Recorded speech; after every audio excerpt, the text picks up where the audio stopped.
এটা কৃষি প্রধান দেশ, 70% লোক কৃষির সাথে জড়িত।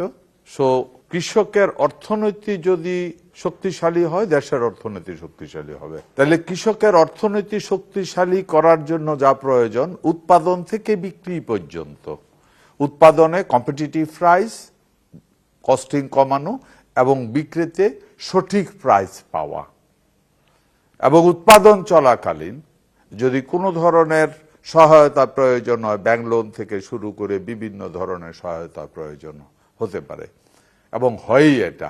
এই জিনিসগুলিকে স্মুথ করার জন্য, এই জিনিসগুলিকে শিওর করার জন্য এই কৃষক কার্ড।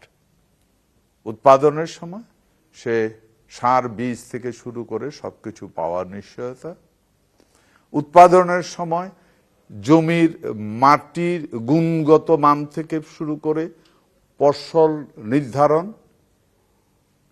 সঠিক ফসল নির্ধারণ, এবং উৎপাদন চলাকালীন যদি কোনো কারণে আর্থিক সহায়তা পাওয়ার প্রয়োজন হয় সেটার ব্যবস্থা করা, এবং ফাইনালি উৎপাদনের পরে কৃষক যেন তার বিক্রিত পণ্যের ন্যায্য মূল্য পায়, এটাকে নিশ্চিত করার জন্যই এই কৃষক। এখানে এই কৃষক কার্ডটা যখন দেওয়া হচ্ছে, এই কৃষক কার্ডটা কিন্তু কয়েকটা পর্যায়ে দেওয়া হচ্ছে, 3টা 4টা 5টা পর্যায়ে। কৃষক কার্ড সবাই পাবে। আমি আগে যে প্রশ্নের উত্তর আপনাকে দিয়েছি, ওইগুলি উপভোগ করার জন্য সবাইকে কৃষি কার্ডের আওতায় আনা হবে। তার মানে সে রেজিস্টার্ড কৃষক। আর এই 2,500 টাকার যে বেনিফিট, এটা শুধুমাত্র 2-3টা শ্রেণীর জন্য, যারা একেবারে গরিব কৃষক, প্রান্তিক কৃষক বা ভূমিহীন বা একেবারে ক্ষুদ্র কৃষক, এদের জন্য। এদের হয়তো ছোট্ট একটু জমি আছে, এরা ভালো কিছু করতে চায়, কিন্তু এই 2,500 টাকা, এবং এটা ব্যয় হবে শুধুমাত্র কৃষি পণ্য প্রকিউরমেন্টে।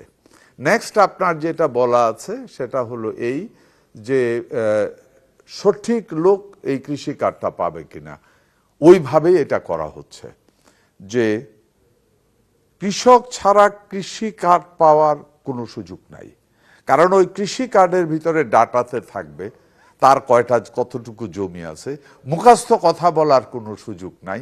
একটা স্টেজে এসে এই কৃষি কার্ডের ভিতরেই এন্ট্রি হয়ে যাবে কোন কোন কোন টাইপের জমি, কতটুকু জমি, ওই জমির মাটির ধরন কি, ওই জমি কোন লেভেলের জমি, হাইল্যান্ড, মিডিয়াম ল্যান্ড, লো ল্যান্ড, সব ডিটেলস ওখানে থাকবে।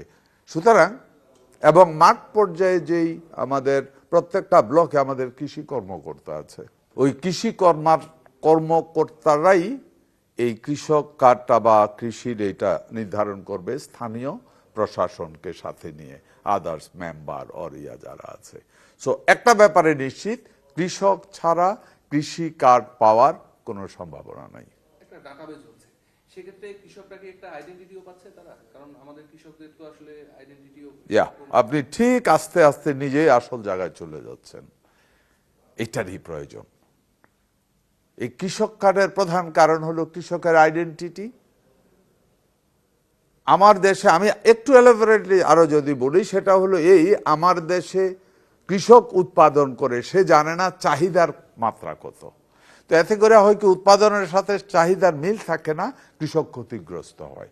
এই কৃষি কার্ড তখন একটা পর্যায়ে সব ডাটা থাকবে, তখন আমরা বলে দিতে পারবো, এই গভর্নমেন্ট বলে দিতে পারবে যে এই এলাকাতে ফুলকপি এত হেক্টর করলে এনাফ, বাঁধাকপি এত হেক্টর করুক, গাজর এত হেক্টর করুক, এই শাক এত হেক্টর করুক, কারণ এই মার্কেটের চাহিদা এত।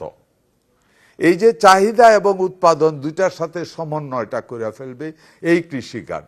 আমি জানি কোন কৃষি কার্ডের মালিক রবি শস্য বা ভেজিটেবল ব্রেজ কাজ করে, তাকে ওইভাবে বলে দেওয়া হবে। সারা বাংলাদেশে যে সমস্ত প্রোডাক্টগুলি চলে, এক্সকিউজ মি, ওই প্রোডাক্টগুলিও একইভাবে আমরা, যারা উন্নত বিশ্বে যা হয়, আপনি দেখেন তাদের চাহিদার বেশি কিন্তু তারা প্রোডাকশন করে না, হয় না। কেন? কৃষকের কাছে ইনফরমেশনটা চলে যায়।